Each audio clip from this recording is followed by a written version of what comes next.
big game breakdown rolls on. Always powered by BetOnline.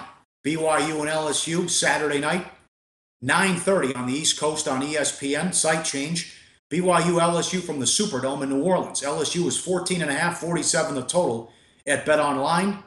LSU will treat this like a home game. We'll see if the BYU fans show up here, short notice with the travel arrangements because of all the mess in Houston. LSU will bus to New Orleans, leaving Baton Rouge around 8:30 p.m. and arriving at 10. They'll eat their team meal tonight, Friday night at the Stadium Club in the South End Zone before checking out a movie. Big edge to LSU here, Teddy. Well, certainly from a situational standpoint, it is an edge for LSU because obviously, number one, BYU had a bunch of fans that were going to Houston. Oops. Now the game's in New Orleans. And clearly they're not going to have anywhere near the same fan base. What was once ostensibly a neutral site game is now clearly a home game or a home type game for LSU. The markets have responded accordingly, obviously, with the Tigers up to 14.5-point chalk now against BYU, especially after BYU looked so dicey last week. We'll talk about that in just a minute. Yep. So here we go. This is big. A new offensive coordinator at Alabama, a new OC at Ohio State, and a new OC with LSU. It's Matt Canada, and you got to get the passing attack going. I mean, LSU's quarterback play has always been atrocious. They always have a great running back, but they can't throw the ball. So can Canada fix this, Teddy? Well, that's a good question. I mean, they have a weird-looking offense on paper. They've got a triple option with Danny Etling at QB, but not just 3 run options. There are also pass plays built in. Let's look at the quotes from some of the LSU guys talking about how this offense has looked in practice. Here's a left tackle, KJ Malone. I can see how it's hard for a defense to game plan around it, just because you don't know who's going to get the ball. I've been with the offense through the spring, and I still don't know who's going to get the ball sometimes. Here's a linebacker, Devin White, talking about practicing against this offense. It's the hardest thing to defend in the world. You've got so much different movements going on. You could say you can say it's an option. He's got options to run and pass in the same play. It's hard.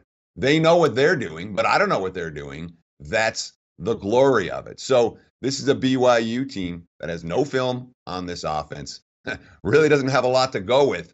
And from all reports, it's going to be nasty to defend. Of course, the question is how good Danny Etling can be in this role. I mean, he's not the guy with a ton of upside at the QB position, but he's got plenty of skill position weapons around him, most notably Darius Geis, arguably the nation's best running back. He had oral surgery last week, but he is expected to play on Saturday. And obviously this guy is a monster. Worth noting, though, the LSU defense, they're going to be without Arden Key. He's their best pass rusher, a potential All-American. And they also lost Andre Anthony, a key backup at the defensive end position.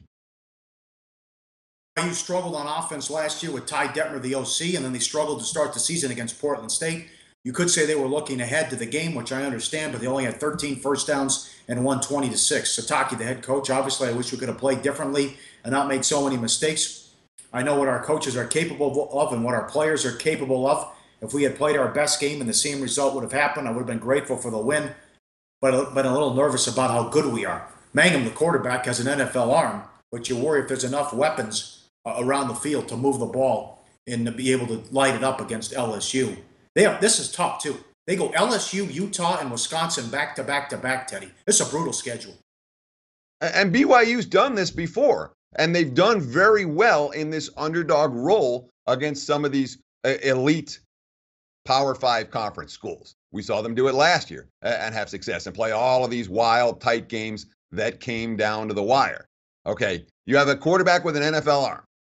The questions you have is whether the offensive line can protect for him, whether there's enough skill position talent to get separation against that LSU defense. But, you know, it's an offense that didn't work well in season 1 of the Ty Detmer era and didn't work well last week. Now they're going up against an elite defense.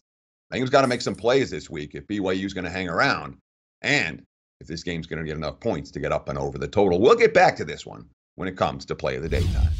Hey guys, for the full video, go to sbrpicks.com. Hey guys, thanks for tuning in to our channel. Now, we've put a lot of work into producing all these free videos, so please help us out and keep all our content free for you forever by simply liking, sharing, commenting, and subscribing. Now, not to mention, a visit to our industry-leading website will warm the hearts of all our SBR employees, especially myself. Now, the links are over there to the left, so do check those out. Thanks for watching.